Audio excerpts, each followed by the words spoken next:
Okay, this is squatting on your toes, so the thing that really changes here obviously is your base of support. What I want you to do is, you can do this with a cable or an elastic, is fix the cable or elastic so that it's a few feet behind you, okay? And we'll be able to measure it out a little bit better in a second. But starting from the ground, your center of gravity is going to be very, very different because you're going to come up on your toes. Now, the first thing that happens when people come up on their toes, they tend to rock to the outside like this. What you really have to do is make sure that you stay on your big toe.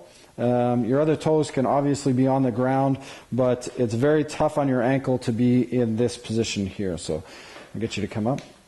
So once you're there, then you can set your neutral spine. So arch your back and then relax it a bit and set your TVA. Draw your stomach in, brace on the outsides as much as you can.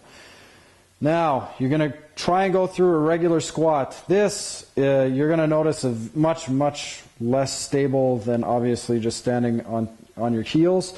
And you're going to have a bit of movement as you go through the exercise in finding your center of gravity on such a small point.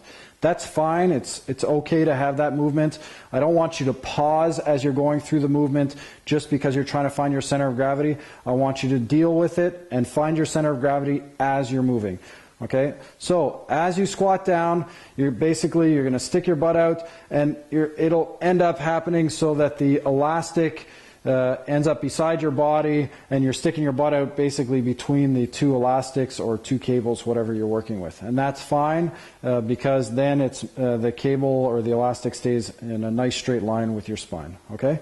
So not a lot else to concentrate on except for the foot position and then of course your knee position. So if your foot position is good and your knees are collapsing in like that, there's something going on with your hip. You need to correct that. You need to get your knees so that they're pointing forward or pointing at least in the same direction as your toes, and keep the weight on your big toe. So that can be a challenge for a lot of people. Just work with the right amount of resistance and build yourself up over time. Okay?